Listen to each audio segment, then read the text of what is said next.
So what I want to go over with you guys today is overcoming adversity, because we're all going to experience adversity if you haven't already. Well, we all have with COVID and everything in the pandemic. Going through goals, knowing your why, and then mindset, how important it is, because I believe that's the most powerful tool that we all possess. And then the power of team and the support system around us. So your dreams will be challenged, and I believe the bigger the dream you have, the bigger the challenge that is going to come your way. And life's going to happen no matter what, where you are or what you're doing.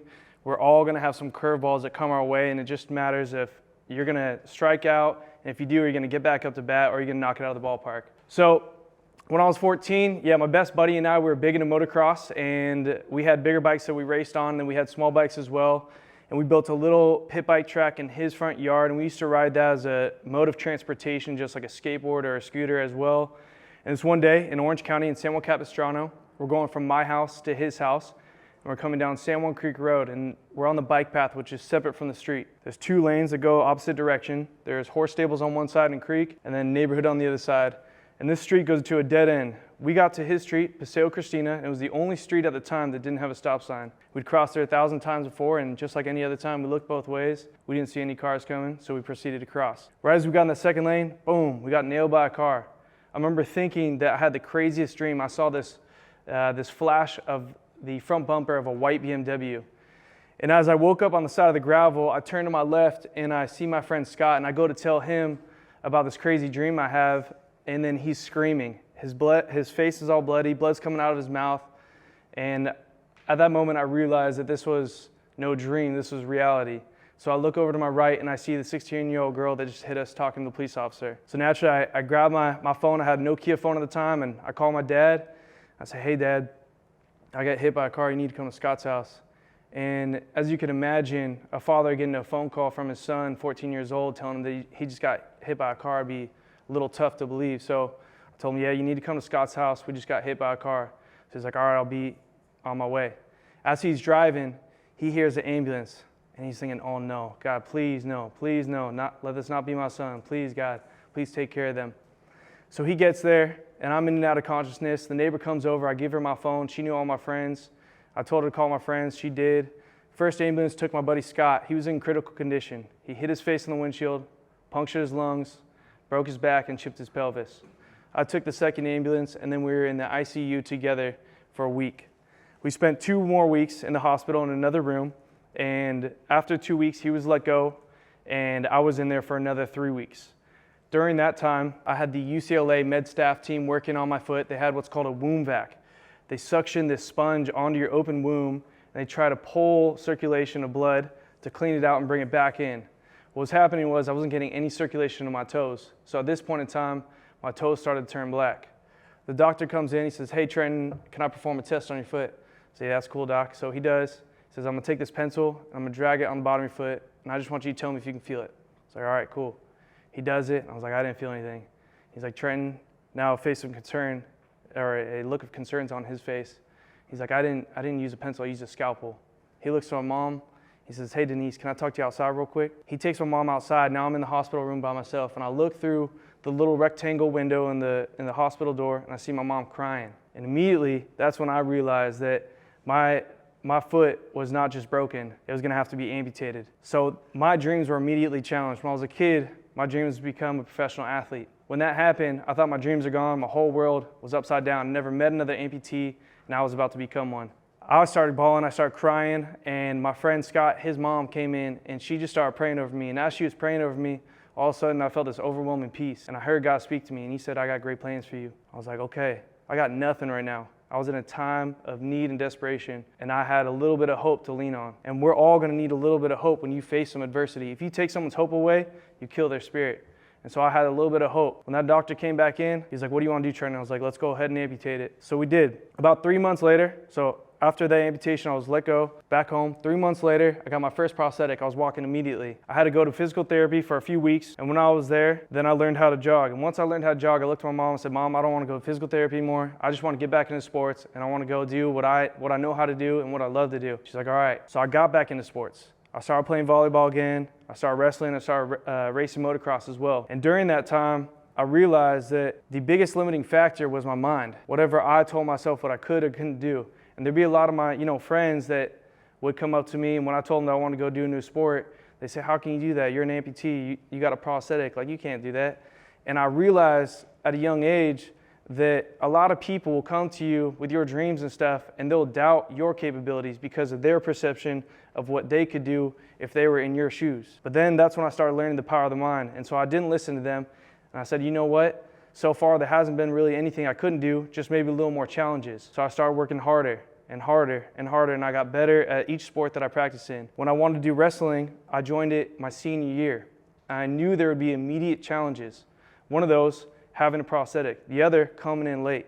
And so what I did, I developed this mentality of a workhorse because I wanted it that bad. So I'd wake up at 5 a.m. every morning and I'd do P90X. That was like the big fad during that time. I'd do P90X before class, go to school, and then I would work out with the wrestling team and then go to weights, and sometimes I would come back home and do it again. But I knew that no matter where everybody else was, what mattered most is my progress. And I couldn't compare myself to anybody else because it didn't matter. I was in my own shoes, nobody could walk in my prosthetic for me. But I knew that if I maximized my time, that I would earn a spot on the team, and I did. I earned a spot on the JV team and then was brought up to varsity tournaments. One of my favorite stories is the Chinese bamboo tree. I heard it from my favorite speaker, Les Brown, and it goes something like this. So there's a farmer, and he has a Chinese bamboo tree. He has a seed, right? And so he plants that seed, and it takes 5 years for the Chinese bamboo tree to grow, all right? And during that 5 years, you have to water and fertilize that seed every single day. If you don't water and fertilize that seed, it'll die. In the last 5 weeks, the bamboo tree grows 90 feet tall. And so the question is, does the bamboo tree grow 90 feet tall in 5 weeks or in 5 years? Well, I think the answer is obvious. It grows 90 feet tall in 5 years, because if at any time you stop fertilizing and watering that seed, it would have died in the ground. And during that time, I'm sure there would be people coming up just like your dreams and doubting it, saying, I don't see the fruit of your labor. It hasn't sprouted out of the ground yet. But during that time, what's happening is you're growing deeper roots on the inside. Just like that bamboo tree, it had to grow real deep roots before it sprouted up over 90 feet tall to withstand all the conditions that would come later. So that's the same thing with your dreams. You're gonna have some people that'll water your seeds of your dreams and others that will not. But the biggest thing is, are you fertilizing and watering your dreams? Goals. Your goals are important. What are your goals? Think about your goals right now. And then I want you to think about, do you have them written down? If you don't have them written down, you're not as likely to accomplish them. If you do want to accomplish them, you want to put them in a place where you can see them every single day. I put my dreams and my goals on my whiteboard. And then I start putting them on my mirror in my bathroom. Because what's important is you want to see your goals every single day. When you see your goals every single day, your subconscious mind starts problem solving. Even when you're consciously focused on other things, your subconscious mind is ready to capitalize on every opportunity that comes your way. It took me 5 years to make my first world championship team. From the time that I first got introduced to it, I was at a running clinic in Irvine, and that's when I met the head coach of the US Paralympic team. His name was Coach Cruz, and he approached me. He said, "Hey, my name is Coach Cruz. I'm the head coach of the US Paralympic team. Here's my card. I want you to call me." I met 2 Paralympians that day, and they said, "Hey, have you ever thought about competing for the Paralympics or trying out for the Paralympic team?" I told them I didn't know what the Paralympics was. And so they said, "Man, well, you get to travel around the world, compete for USA, and you get paid to do it." I thought it was too good to be true, because at this point in time, I didn't know that I could still be a professional athlete. I was only 19 years old. And so I left that day thinking like, man, are my dreams still possible? I called that coach about a month later. He invited me down here. This is in 2010. I came down here and I stayed for a week. Now this is 5 years after my accident. After high school, I'm in community college now. I'm walking to the athlete check-in where all you guys came when you first came here, and you walk to the check-in to sign in. And as I was walking in to sign in, I heard God speak to me again. He said, "I got great plans for you." I'm like, all right, this is weird. I haven't heard from you in 5 years. And so I went down to the track and I saw all these Olympians training. Eat, sleep, train, and repeat. I was like, no way, my dreams are possible. So that night, like right now, around this time, in 2010, I put in my MP3 player and I was doing these stadiums. I just found stairs and I started doing stadiums, and that was my Rocky moment. I started yelling at the top, like, "You're the champ, you belong here. You got this, you can make the team. You got this." And I started jogging all around, reading all the signs that I could, just creating as many emotional attachments to now my dreams. The stronger your emotions and feelings are with your dreams, that's going to help you when you face adversity. So it took me 5 years to make the first world championship team, and I earned a silver medal in the 4x1. It took me 6 years to win my first national championship in long jump and make my first Paralympic Games. When I went there, I placed 4th, but I broke the American record twice. And I knew, like, all right, dude, this is your debut.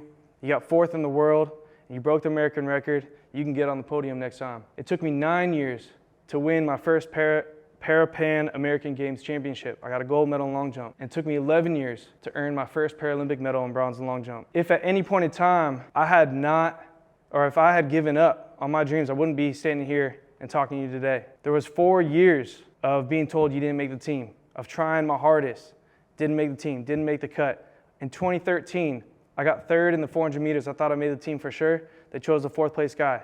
Sometimes you don't know why, but that stuff's just gonna happen. I had to take everything I learned, all the feelings that I had, all the bad feelings and the good ones, and use that as fuel for the fire, because I knew that when I made it, that it would make it that much sweeter when I eventually am standing here before you today and sharing my story. You gotta know your why. Your why is part of your passions, your dreams, and your goals, and it's much bigger than you. I believe that your passions and your dreams are a gift from God, and that's Him kind of giving you intuition on your direction. And your passions and dreams and goals, those things are all bigger than you. Once you start heading down that journey, you end up impacting a lot more people through your actions than your words. What value will you provide? As you think about your goals, the more attachments you can have with your why, the more it's going to motivate you and help you. What is your life purpose? How bad do you want those goals? Why do you want them? How bad do you want them? What will you obtain by accomplishing them? So some of the things that came to my mind when I was like, all right, I want to accomplish these goals. One, it's a sense of accomplishment, making the Paralympic team, winning medals for my country, for my friends and my family, representing everybody I know and where I come from. Also, like the fact of increasing income. Now maybe I can afford a new car, a house, or maybe I have the freedom to go spend time with the people that I love, my friends, go on vacation. The more you can attach to that goal, the more motivated you are going to be, especially when hard times come. So when I was in the hospital and the doctor amputated my foot, I was laying there and I had some time to think, and insecurities start coming up. And the doctor comes in and I ask him, I say, hey, can I still run? Can I still ride motorcycles? Can I still play sports?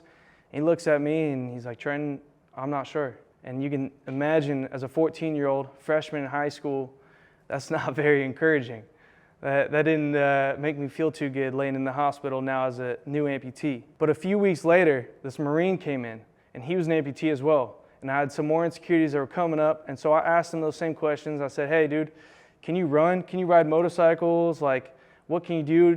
Do you date girls? Like all the important questions, you know? And he brought in a good looking woman with him, and he was like, yeah, I run every morning. I re-enlisted as a Marine. I run every morning, so can you. He's like, I still ride motorcycles, and so can you. And he's like, and this is my girlfriend right here. And I was thinking, I was like, dude, I thought that was his sister or something. Like, I didn't know. But that, again, that's just that small little hope of encouragement. And all of you will have opportunities to encourage other people and give them hope. And that had profound impact on me. I hadn't seen him since that day, and I don't know if he really understands what that meant to me as a 14-year-old kid, to have someone come in and give me that little bit of hope and tell me that I can do it. And so you guys will have those opportunities as well, and that's why a team is important, so they can do that for you as well. He was watering those dreams. Your dreams and passions, like I said, are related to helping others. So he had a heart to give back, and he came and he helped me. I really believe that your actions through pursuing your passions and dreams, those things speak much louder to other people when they watch you. And a lot of times people, maybe they're not doing the right things, and you want to help them, but they're not in a place to receive the words or advice you have to say. They'll pay attention to what you're doing, and your actions will speak more loudly to those people. So when adversity comes, the stronger feelings you have and associations with that, the more motivation you will have to problem solve and figure it out. All right, mindset, the most powerful tool that you possess. Do you have a positive mind or do you have a negative mind? When you face challenges, maybe this week or tomorrow or in your future or in the past, did you have a negative mindset or did you have a positive one? Did you have one that was focusing on the growth, the things that you could obtain and grow through? Or did you have one that said, you know what, I don't even want to try this because I have a fear of failure? And I think all of us have probably battled with that. I know I have personally. Every time we fail, though, to meet the expectations of ourselves or other people, all that does is give us more data on how we can grow. You know, that's not a threat to ourselves. And sometimes we look at other people and we see that their success was a lot faster. As a Paralympian, just coming in, a hopeful, I saw my friends make the team like that. But it took me a lot longer. And so I couldn't compare myself to where they were and their experiences. I had to bring it back to where am I right now?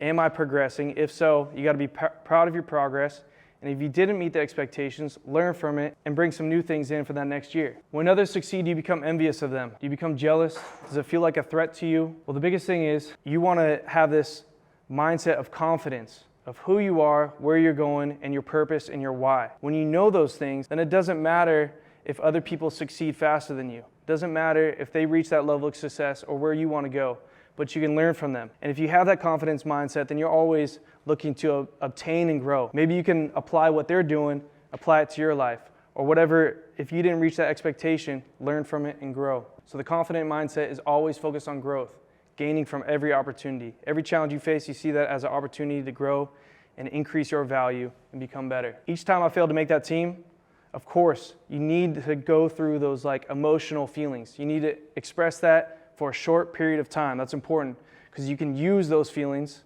whether it's aggression or sadness, whatever it is, you can use those for fuel for the fire for the next time. Adapt and overcome. Your team, the importance of your team. So I had my mom and my dad, and they were supportive of me. And then I also found coaches that were supportive of me. After I left my first day on site at the Olympic Training Center, I went home as a man on a mission. I knew that I had to get with a coach and I had to start training my ass off so I could make a team. So I approached my community college coach, I told him my dreams, and he said, I'd love to support you. I would love to have you on my team and help you.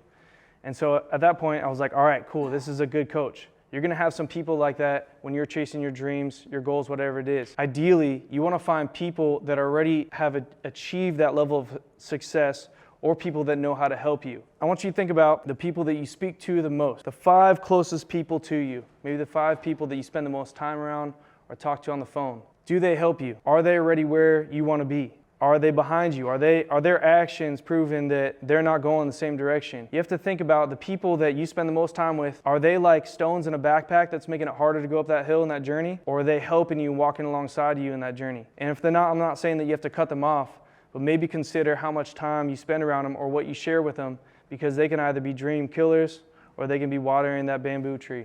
One of the biggest things that I learned, the importance of a team, is having someone you can talk to when adversity comes. Because when you are experiencing it yourself, we're inside this picture frame, and it's so hard to be outside of the picture looking in. So one of the things you can do is write it down on a journal. If you don't have anybody to talk to, you write it down on a journal and you look at it on paper, and it gives you the capability to be able to step away from yourself for a little bit, think about it, and ask yourself, what advice would I give a friend if a friend was coming to me with this? Because oftentimes it's so much easier to give advice and apply it to ourselves. So having someone looking outside the picture frame is really important, your team. We all need help.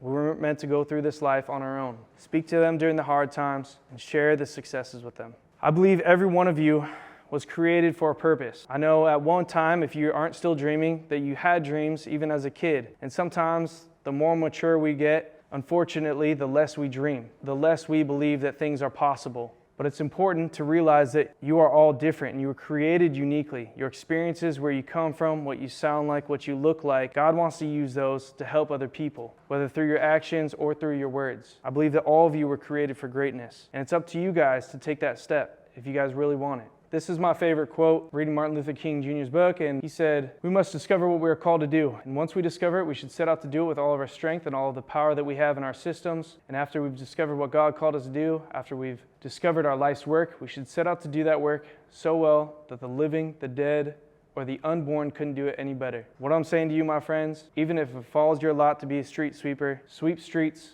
like Michelangelo carved marble. Sweep streets like Beethoven composed music. Sweep streets like Shakespeare wrote poetry. Sweep streets so well that all the hosts of heaven and earth will have to pause and say, here lived a great street sweeper who swept his job well. So whatever your role is, do it the best of your abilities, increase your value, and help others around you. Thank you guys for allowing me to speak to you.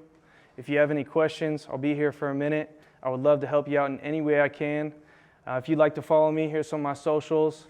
My goal is to go to Paris 2024 and go win a gold, and then go to LA 2028 and win a gold for USA. Thank you.